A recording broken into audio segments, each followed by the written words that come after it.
Hello, amazing people. Welcome to Passion Says Success, a show built to help you find your passion through the lens of successful individuals. Let's go. Our guest today is Jon Helmus, who is a senior pentester and cybersecurity educator with over 10 years of experience. Jon is also a published author of two books. One is AWS Penetration Testing, and the other one is Cybersecurity Career Master Plan. He also holds tons of certificates, and he's a very active speaker at many big conferences. So, Jon, you are my instructor and my mentor. So, I'm super happy that you are here on my show. I cannot wait for other people to learn from you and get to know you as well. Welcome to the show. Thank you for having me. Glad to be here. Yep. Anything else you want to add to your profile? That I'm an alpaca enthusiast and that I also raise alpacas. Yes, Jon is a farmer guy. So, besides being a farmer, you are a cybersecurity professional. And going through your profile, I was trying to, learn more about your profile, and I realized I feel like you have been in cybersecurity for forever. But I was wondering, before you choose cybersecurity, have you ever considered or challenged yourself in any other fields? Yeah, absolutely. Two different fields. The first field was music. I originally actually went to school for music and went and got an associate's degree. This is 15 years ago. It feels like 15-ish years ago. When I went and got to get my associate's degree in audio engineering with a focus in music performance, because I really liked music. I've been playing guitar and drums and a couple other different instruments such as like saxophone and xylophone since I was in middle school.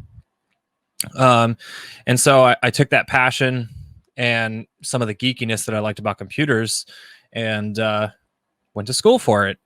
And then after getting through school, I realized that audio engineering is a very competitive field. Not that that's a bad thing, but it was a really competitive field. And if I wanted to do it, it would be a lot about knowing who I knew, being in the right place at the right time, and having an abundance of knowledge. Right. So you have those three variables that would make it potentially extremely difficult to get in to the field. The other alternative with that degree was I was a jazz and classically trained guitar player, still am, and I could teach guitar. However, guitar teachers don't make too much money. So I realized at that point, I was like, okay, I don't want to be, the typical starving artist. So at that point, I went through some transitions in my life and actually looked at the military and wound up going into the military under a special warfare contract with the Navy. Went through some highly specialized training and wound up washing out of it for a few different reasons, and then wound up becoming a small boat engineer in the U.S. Navy. And while doing that, I started working with mechanical engines like diesel engines, as well as working on electronic systems with those, and also on just U.S. Navy ships, and started to learn a little bit of the things that I liked. I've realized I still liked computers, but then I also realized part of my job was to be on these small boats to do search and rescue missions and to also do patrolling work when we were in different ports.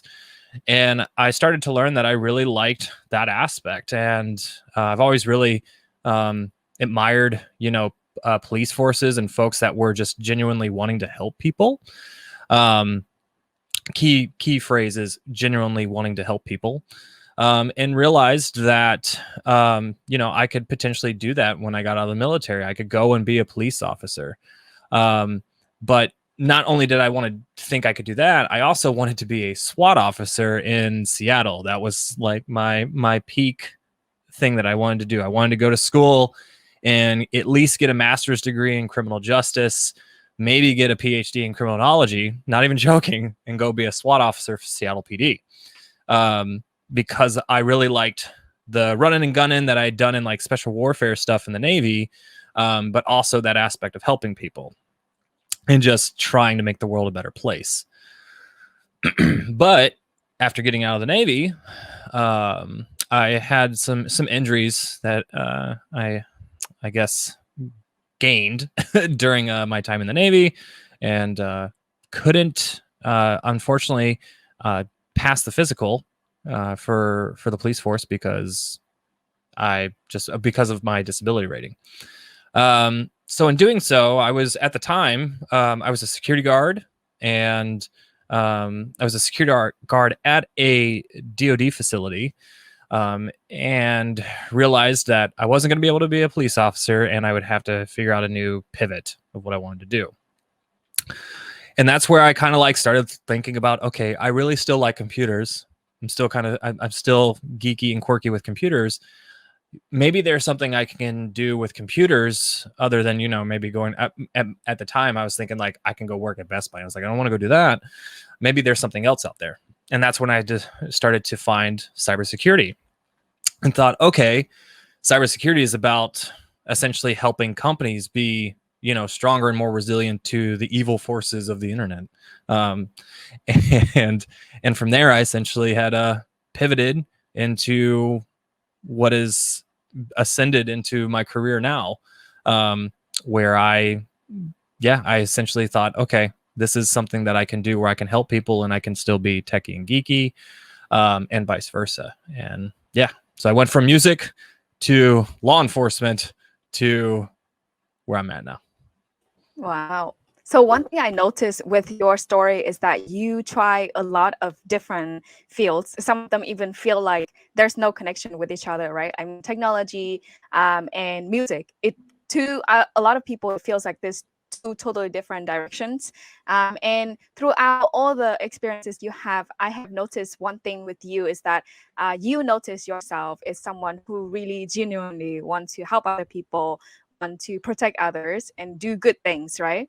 And then you also love technology. So you kind of combine all of that together, and there we go, cybersecurity. It is such a fresh way to look at it. I've never thought about it, but I think this will help a lot of people to relate for themselves, because there are a lot of kids out there who always want to be, the police officer when they grow up. They want to protect good things. And if people say, wow, I want to be a good man, then most of the time people are like, why don't you be a police officer or a soldier, right? But people don't really think about it in a way of like, hey, you could be a cybersecurity professional and protect others in a different way as well. That's really cool. Super, super fresh way to look at this. I did not expect this at all. So back to you really love technology since early age. Do you happen to recall why did you get involved into technology, and how did you realize that you really like technologies and computers? Yeah, absolutely. When I was about 5 years old is when we first got our first computer. And I was hooked on that thing. I wasn't, going into it and tinkering with it, but I always had to be around it, playing on a game. At the time, it was Windows 95, so I just liked tinkering around with the computer. I really, really, really liked just being around it, right? And then I remember as I got older and the internet became a thing, I remember asking my mom, like, hey, can I go and surf the web? And I was, not even 10 years old at the time. And this is right when the internet was like starting to come out. And I just naturally started gravitating towards computers.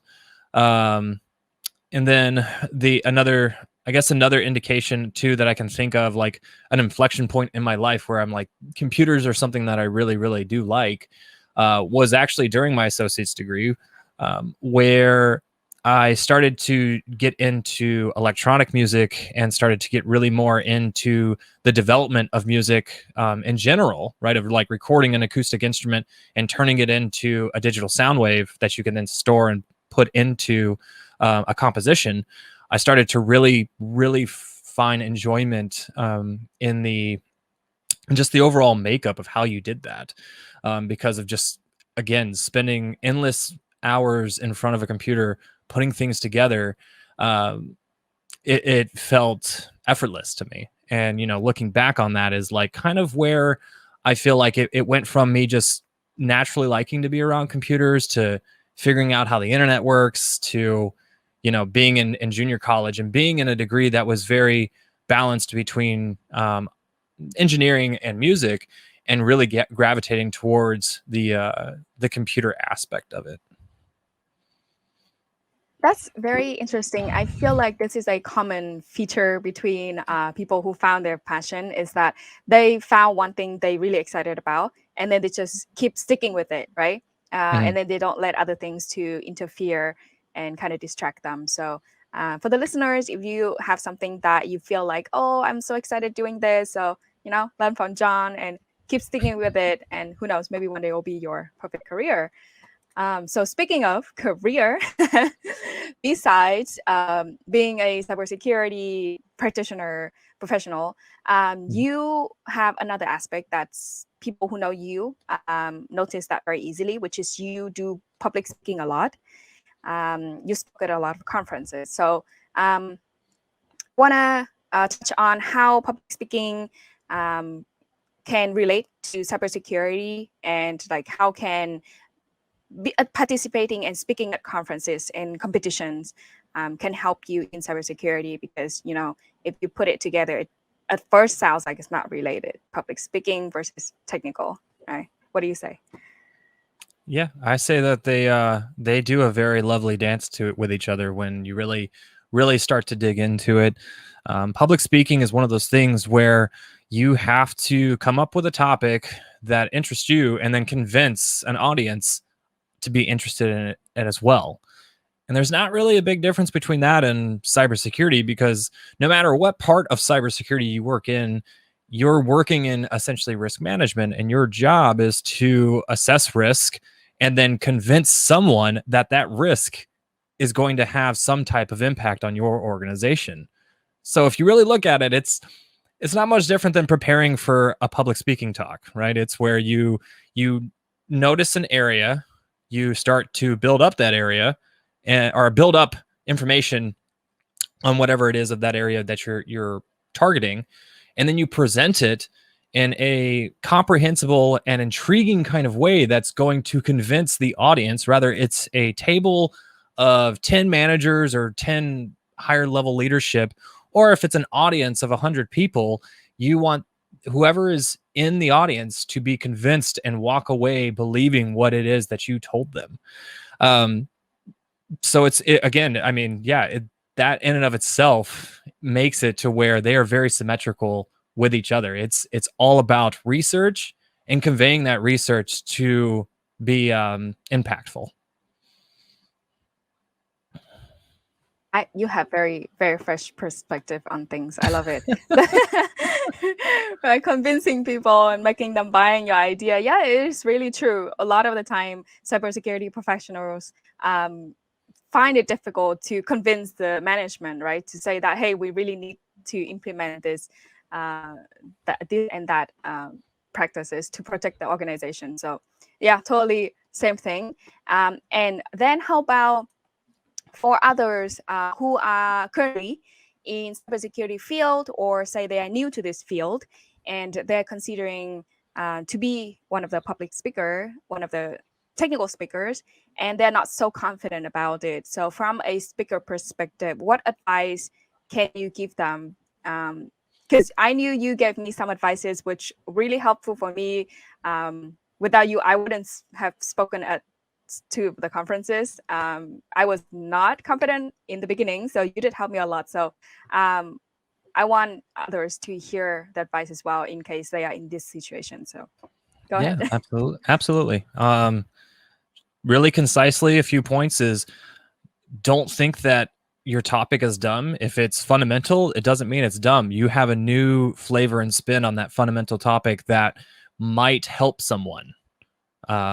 Just because a talk might be something simple or something that's not super complex doesn't mean it doesn't benefit someone else. So if you think if you have a new spin on it, or you have something that you think may benefit someone, then you should turn that into a talk and go submitting that talk somewhere. And if it's something highly complex, make sure that you break it down so that folks that don't have a fundamental knowledge of the topic that you're talking about can understand it, right? So you want to make sure that no matter what you're talking about, that it's that comprehensible level.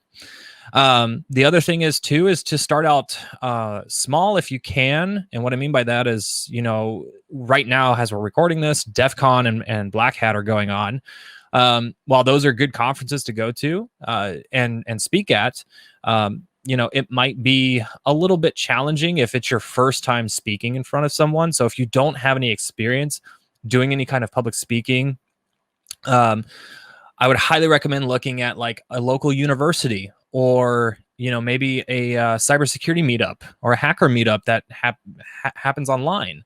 Also, your local B-Sides events, or maybe a close nearby B-Sides event where you can go and then speak about that topic, because chances are you're gonna benefit someone. And not to highlight my own self, but I talked about a very fundamental topic last year at DEF CON, and I didn't think it was going to be anything crazy, but it was essentially a roadmap of how you could go from zero to hero in pen testing.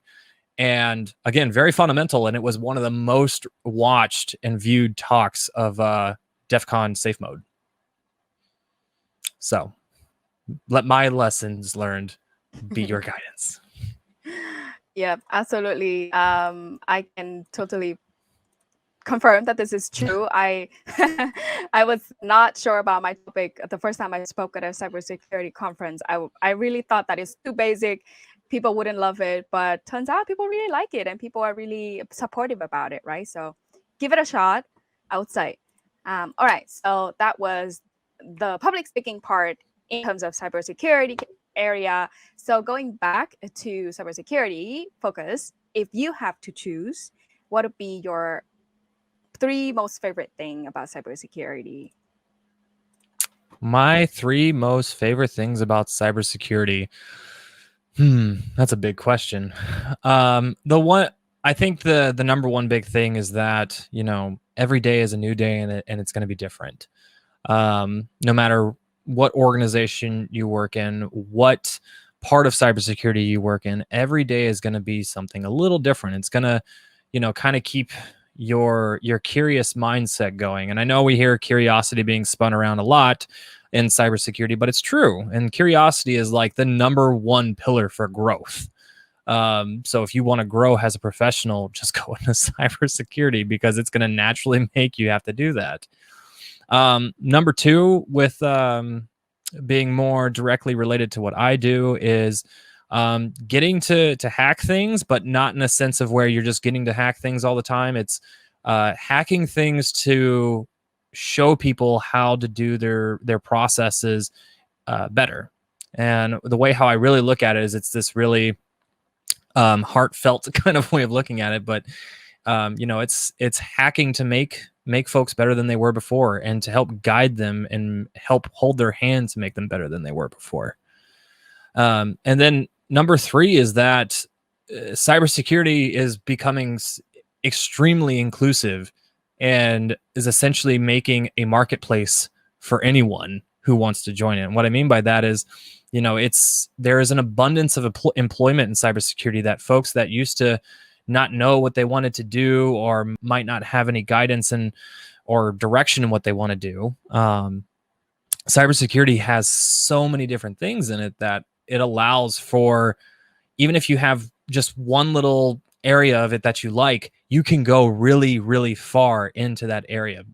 And on the other side of that coin is cybersecurity literally has something in it for every different mindset of a person. Rather you like, something more than the other, chances are there's going to be a skill set that could be utilized in cybersecurity that's going to fuel that desire out of you, if that makes sense. So Absolutely makes a lot of sense. Yes. So one last question before we coming to the end of the show. For people who are considering cybersecurity as their next career, what are some advice or insights of this field you want to share with them to help them prepare? Yeah, absolutely. Start networking on the internet because that's where most of the cybersecurity folks like to live. So go to like LinkedIn, Twitter, Medium. You can even look on Reddit. Go create a Reddit account and start networking pretty heavily on there.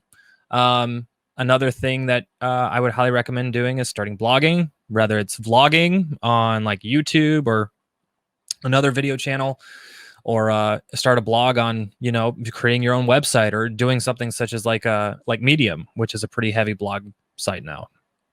So you're going to find ways that where once you start networking, you can then direct people to things that you talk about or things that you do. The other thing is start thinking about things that interest you, right? Don't start looking at career fields and say, oh, that looks pretty cool. Start thinking about, well, what do I really like, right? Am I someone that I could see, doing this for 8 hours a day or doing that for 8 hours a day? Because chances are this or that has something associated with cybersecurity. And then start looking up, you could literally do it in a Google search about things that will pique that interest in cybersecurity. So yeah, it's essentially meeting a bunch of people, and then developing your own brand, and then also starting to figure out what's going to be your niche area. And then once you have those three things figured out, you can start to really dive into it and start thinking about certifications, degrees, if you want to go either one of those routes, or however you need to develop your skill set and elevate your brand. You'll be able to do after figuring out and establishing those first three things. Awesome. I love the last point you say is to ask yourself what you really like. Because I also do strongly think that if you do a job without liking it, it's going to be a disaster. You're just going to hate it eventually. So doing what you really really like is very essential. So speaking of vlogging, blogging, having your channel and portfolio, like you said earlier, I know that you have one as well, right? You have a channel specifically to help people with cybersecurity and learning cybersecurity. So can you tell us a little bit more about that channel and where people can access that one? Yeah, it's called Offensive Security Interviews. We've been on a bit of a summer break, but it's a platform used where we're pretty active on LinkedIn. And by we, I mean it's actually me and another person now. It just started out as me, but it's me and another person. His name's Corey Billington. He helps out, and I help him out. Where we post job interviews, job postings on our LinkedIn channel that has like 10,000 people on it now. We also post offensive security questions of the day pretty much every week, or sometimes a couple times a week, where everyone everyone who follows the channel can answer a question that we'll pose, that usually follows some kind of like offensive security or pen testing or red teaming scenario. We also will help out and do kind of like interview prep sometimes. We also have a podcast where we do straight interviews with folks, where it's, kind of, just a general conversation. And then we even do shows where it's kind of more like, it's a story. So yeah, you can find that at offsecinterviews.com, or you can find us on LinkedIn at Offensive Security Interviews. Yeah, so that's the channel. Okay, cool. For the audience, if you're seeing this, it's on the screen. If not, you can find it in the description of this episode. And last but not least, if the listener of this episode want to reach out or follow your work, where can they follow you? Absolutely. So you can find me on LinkedIn at Jon Helmus. I have a long number at the end of my name, as I can see it there on the screen. Or you can also find me on Twitter at Moosey_Moose. All right. Awesome talk. So thank you once again for being here as a part of the show. It is a lot of new, fresh perspective you brought into the show today. And I really hope, I'm so excited for the audience to listen to this. And I just want to thank you once again for being with Passion Set Success. Yeah, thank you for having me, Kim. It was a pleasure. Thank you for tuning in with Passion Says Success. Every week, we bring in a new episode with professionals who are successful in their career field. So don't miss it out. See you next Monday.